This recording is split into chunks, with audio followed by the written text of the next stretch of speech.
أعوذ بالله من الشيطان الرجيم. بسم الله الرحمن الرحيم. الحمد لله رب العالمين، الصلاة والسلام على رسول الله محمد وعلى آله وصحبه أجمعين. السلام عليكم ورحمة الله وبركاته. Hayırlı günler, Allah Teala hayırlı durmuşlar nasip etsin. Şimdi Gıybet-i İslamiye'nin namaz turunda okuyorduk. Şunu devam ederiz inşallah Teala. 4 rakatlı namazının okuravışı, 2 rakatlarını qaragan edik, gözetken edik sizin bilen. Şimdi hazır 4 rakatlı namazının okuravışı, ol 4 rakatlı namaz içinde 4 kıyam, yani ayağına basıp duru, 4 rukuk var, 8 secde hem 2 qag'ida. Yani 2 tapqir o'tiruv. Birinchisi at-tahiyatga o'tirasan, ikkinchisini so'nggi at-tahiyatga. Namazning birinchi qag'idasi ikkinchi rakatning oxirida, ikkinchi qag'idasi 4-chi rakatning oxirida bo'ladi. Avvalgi qag'idada tashahhudgina o'qila. Ashhadu an la ilaha illalloh, ashhadu anna Muhammadan abduhu va rasuluhu degancha qadari. Ikkinchisida endi tashahhuddan so'ng salovat hem Kur'an'dan dua, yani Rabbena o'qila. Agarda 4 rakatli namaz ilanın 4 rakat sünneti gibi sünnet namazı bulsa, her rakatında Fatiha suresinden so'ng tag'in bir elhamdan so'ng tag'in bir sura qo'shilib o'qila. Agarda endi uylar ikindi ham yastı namazlarının 4 rakat farzlari gibi farz namazı bulsa, Fatiha suresinden so'ng avvalgi 2 rakatında sura qo'shila, hem endi so'nggi 2 rakatında baritik Elham suresi, Fatiha suresigina o'qila. Hem endi Fatiha suresini, Elham suresini o'qigandan so'ng rukuga ketadi. 3 rakatlı namazda 2 qag'ida bo'ladi. Birinchisi 2-chi rakatning, ikkinchisi 3-chi rakatning oxirida. 3 rakatlı akşam namazı farzının başdagi 2 rakatında Fatiha suresinden so'ng bir sura qo'shiladi. Ama so'nggi bir rakatında anda baritik Elham o'qiladi. Şunun bilan endi rukuga ketiladi. 3 rakatlı mesela şu vitr namazının her rakatında Fatiha Elham suresinden so'ng haman bir sura qo'shib boramiz. Tag'in üsteme hem endi so'nggi 3-chisida surani o'qib bitirgach, Fatihani o'qiymiz, Elhamni o'qiymizda, surani o'qib bitirgach, ikki qo'limizni quloqlarga qadar ko'tarib, takbir aytamiz, Allohu akbar deb, ham qo'limizni kindik ostiga bog'lab qo'yib, qunut duosi o'qiymiz. Shundan so'ng rukuq, sajda ham qag'ida bilan o'sha vitr namozini bitiramiz. Mana bu 4 rakatli, ya'ni namoz. Ko'ramizki, namoz butunisida bir tusluk. Nindigina namozni olsak da butunisida bir tusluk. Ayrim bir mesela ayrım başka türlü oku namazı yok. Namazlarının isimlerine niyetlegende ayrıla. Ertengi namaz, ile namazı, ikindi namazı, akşam namazı, yastı namazı, vitr namazı deyip, gayet namazı, cumga namazı deyip. Lakin şu qaysi 4 rakatlı bula, qaysi 3 rakatlı bula, qaysi 2 rakatlı bula, 1 rakatlı namaz bulmuyor elbette. Bizde andi narsa yok. Elbette onu da kiritip mataşırlar, 1 rakatlı vitr namazı bula deyip. Lakin Hanefi mezhebinde andi narsa yok. 3 rakat, inkiminde 2 rakatlı namaz var. Şu an bu da olsa, yani o vakitte eğer de indi biz mesela okurga niyetlensek, okurga tilesek, öğrenirge tilegen vakitte onu bitindi, onu köpme şunun kadar öğrenip bitirge gerektiler. Türlü namazlar var. Namazlar bütünüsü de okulışı bir tüslük. Gördük ki kıyam var, tekbir var, şolay yok sene duası var. Hem indi biz dualarını da mına okup niterbiz inşallah. Hem indi rukuğu var, Fatiha suresi var, tam bir sure var, rukuktan turayu, şolay yok içindeki tesbihleri var, şolay yok tahmidleri var. Hem indi secdede bir tesbihleri var. Hem indi selam verip çıkabız. Bütünüsü bir tüslü, ağırlığı yok. Kim aytaysa mesela namaz okurga ağır, namaz okurga öğrenirge ağır bit degende Kur'an'ın ayetini getiremiz. İnneha lekebiratun illa alel khashiyin. Namaz oku bikte ağır, sabır bolu bikte ağır de. Kur'an-ı Kerim'de Allah Teala ayta, illa meğer kimlerge jingil ol? Allah Teala'dan korkkan kişilerge jingil bola. Alloh taoladan qo'rqmagan kishilarga Alloh taolo to'g'risida o'ylamagan, o'lasin o'ylamay turgan, qiyomat kuni bo'ladi deb, qabrga tushib yotam deb o'ylamay turgan kishilar, ularga albatta bu namoz o'qu og'ir. Shularni o'ylay turgan, Alloh taolo qarshısına borib bosishagim bor bitali, javob berishagim bor bitali deb o'limni o'ylagan, qiyomatni o'ylagan, jannat ham jahannamlar to'g'risida fikrlab shulay o'ylagan kishi albatta onarga o'qirga yengil. Chunki u Alloh taolaning quli bo'lirga tirishadi. Xotin qizning namozi masalasına kelganda, xotinlar namozi 8 yerda ayırla iratdan. İrat namazı ana aytdik. Nindi ravishda o'qila. Albatta endi o'qganda ko'rdik. Her daim tekbir aytgan sayin rukuqqa ketganda, rukuqdan ko'tarilganda, sajdaga ketganda her daim qo'lni ko'tarmaymiz. Bir tapir qo'lni ko'tarib qo'yabizda quloqqa qadar Hanafiy mazhabida kindik ostuna bog'laymiz. Ham endi shularning qo'llarini jibarib tizga tayanamiz. Ana rukuqqa ketganda, ham endi sajdaga ketganda shu qo'llarimizni shishamiz. Boshqa vaqtda qo'lni ko'tarmaymiz. Ne için? Çünkü bu işrakta ana Peygamberimiz Aleyhisselam'ın Sahih Müslim'de kelaturganı nerse quyosh ostidagi shebin quvatırgan atlar quyruğu gibi qo'llaringiz bilan botalanib o'qiysiz degan hadisda keltiriladi. Yish. Chunki shitdan qarab turganda sen ortiq ko'p harakat yasaysan ekan namozni. Bir kishi shitdan qarab turadi, qaral bu bek ko'p harakat yasay namozda bo'lmagan harakatlar deb o'ylab, uning namozi yo'qdir deb, onu namozi yo'qdir deb his etilirlik bo'lmasin deyin. Namazın kabuliyeti şundan buladı. Artık hareket yasab, qarab turadigan kishi bu namaz o'qimay bo'lg'ay deb aytirlik bo'lsa, o vaqtda namaz qabul tugildi. Lishni hareketler yasab. Şulay o'yinganda qoshinu kerakmagan o'ynav, tegi shapanning shabu bilan o'ynav, nedir boshqa tüymelarni sütdin, aldın, yoki anda nedir hareketler yasadın. Mana bu meselede şunu aytdi. Xotin qizlarning namozi 8 yerda ayırıla. Erlar namozga kirishganda takbir aytib, qo'llarin quloq yumshoqlarına qadar, xotinlar eng boshlari to'risina qadargina ko'taralar. Yani eng boshına qadar ko'tarib o'qishlarning barmandi namoz deganda bor, xotin qizlarning namozi. Xotin qizlar shulay o'qiy Hanafiy mazhabida. Lakin başka yerlerde mezhepsizler o'qiy. Çünkü Şafii'de quloqqa qadar ko'taralar, Hanifi'de quloqqa qadar, Şafii'de quloqqa qadar ko'taralar, Hanbali'de quloqqa qadar, Maliki'de quloqqa qadar ko'taralar. Bari tek xotin qizlar uchun bizning Hanafiy mazhabida shu ko'krakka qadar, eng boshlarına qadar ko'tarib qo'ygan.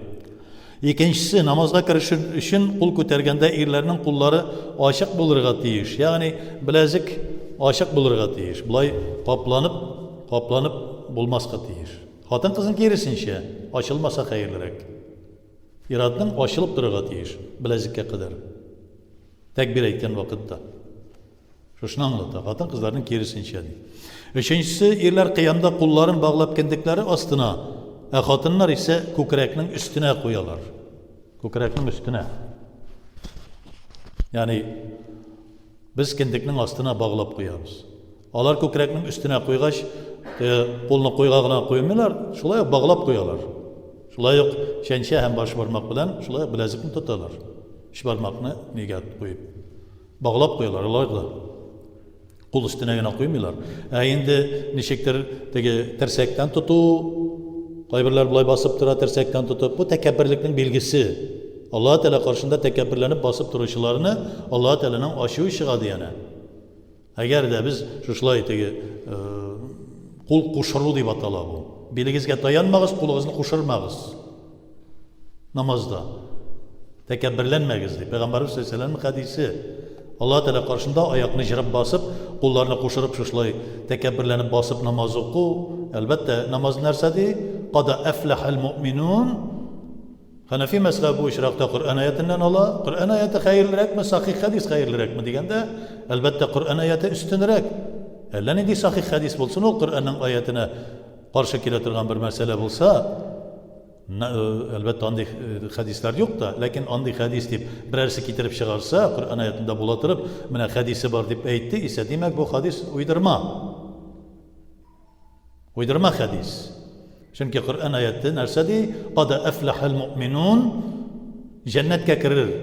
hem oңышқа erişir. Şol müminler ellezine hum fi salatihim khashi'un. Namazda huşuğu bilen okuyanlar. Huşuğun eşik qoğurulup gelip şuşlay başlarını iyi okuyuşlar. Qoğurulup gelip qorqıp mana hazır Allah Teala'nın şuşunda bizge cezası kileşik. Artımda ana Hazreti Ali'ye aytab et. Artıma Gazrailni bastıram. Sirat köprüne basam. Şulay etirip his etem dey. Oң yağımda cennet, sol yağımda tamuk ettirip his etem dey. Karşıma Allah Teala'nı bastıram dey. Yani fikir bilen oylap. Şol vakitte qorqıp bir nersege ihtibar etmişe Allah Teala'ya gene qorqıp namaz okuyayım dey. Şuna göre bizden hata kızlarda mesela kökrek üstüne koyarlar. Kökrek'in üstüne, üskü yağına, üskü ölüşüne. Hem indi şuşunun bilen ayrılıp dura. Rukukta irler tizlerin tupturu koyarlar. 90 gradusda. Bugüleler, arkalarında. Hatın kızlar biraz ayakların tizlerin bügübrek koyarlar. Duraytıp bitirmiyorlar tizlerin. Rukukta eğilip tizlerge dayanıp durganda irlerinin kul parmakları arası aşık. Hatın kızlar biz tiz başına koyabız. İratlar, hatın kızlar tiz başına koymay, parmaklarını jiyip tizden üsterek koyarlar, butlarına rak koyarlar. Rukukka ketkende. Şuna koyarlar 90 gradusga tup-tur ettirip rukukka bögülmeyler biraz. Şuşlay 75 gradusta kalalar mesela. Bögülgende. Tügel ettirip basmıyorlar. Secde vaktinde iller kursakların, butların, hem bileklerin namazlıkka yaki kaburgalarına tidirmiler. Hatın kızlar kirisinçe kısılalar. Tirseklerin kaburgalarına, kursakların butlarına tidirerler. Hem şulay kısılıp secdeni kılalar. İratlar biraz taralı bırak. Elbette safta bulgan vakitte kişiye kamaşavlarlık derecede tirseklerini şetke jibereye gerek tügül. Lakin indi bizden koltuğa astı biraz aşığırak bulurga tiyiş. Kursak da aşığırak bulurga tiyiş. Kursak butlarga tiyip durga tiyiş tügül. Ne işin? Fik meselesinde, Hanefi mezhebinin şuşunda. Jidincisi, qağda vaktinde irler oң ayaklarını bastırıp, parmaklarını kıybılağa taba sol ayağının bitine oturarlar. Hatınlar iki ayaklarını da oң yakka çıkarıp, sol janbızga, yaki sol butqa oturarlar. Ayakları oң yakta çıkıp kala.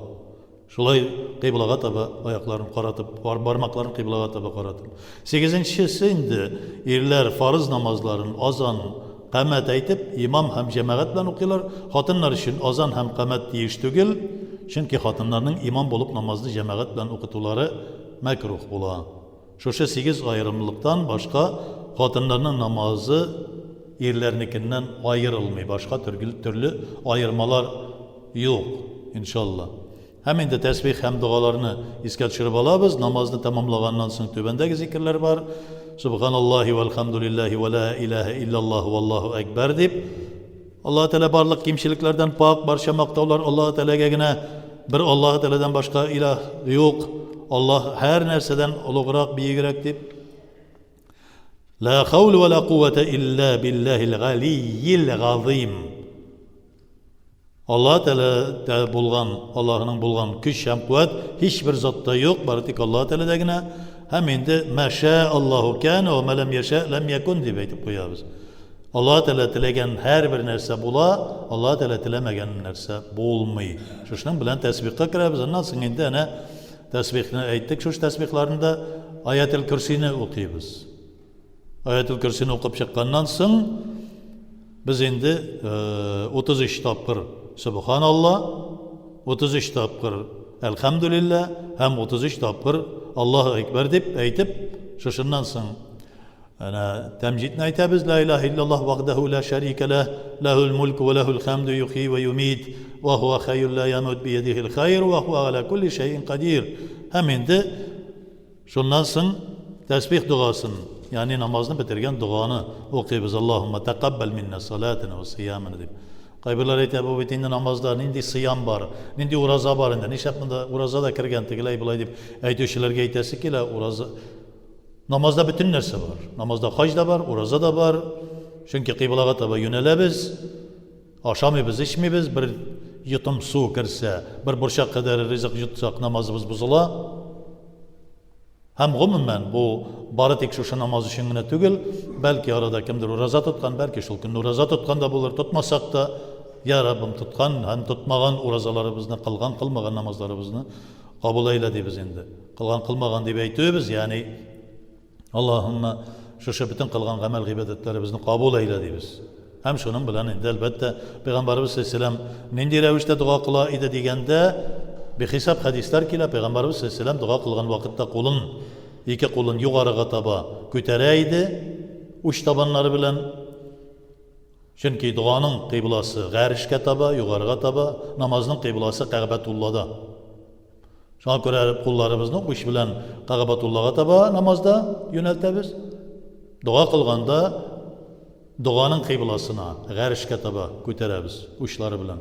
Hemen de Peygamberimiz sallallahu aleyhi ve sellem bir vakitte de kulun düşürgende boşkağına düşürmez idi, bitin sıpap koya idi, bitin sıpırıp koya idi. Allah Teala'nın nuru üzerimizge bulsun, bizge bulsun. Gönüllerime, yüzlerime, cesetlerime kirsin degen mağnede. Şuna göre bunun hadisleri bir hesap, kayber kişiler elbette duaga kul kötermiler, bitke sıpırı yok, tegilay bulay degen fitneler çıkarırlar. Bu bütünüsü de elbette nigizi yok, yaki uydurma, uylap çıkarılgan narseler. Şuna göre Allah subhanahu wa ta'ala'nın işi uydurmalardan, bid'at ehillerinden cirak bulurlar nasip etsin, ahli sünnet vel cemaatten ayırma ya Rabbim, her birimizin de Rabbena sırat-ı müstakimden çıkarma, sırat-ı müstakimde bulup bu dünyada yaşayanda senin süyüklü doğru kulların bulup bizi nasip et. Rabbena atina fid dünya hasenete ve fil ahireti hasenete ve qina azabnar. Allah.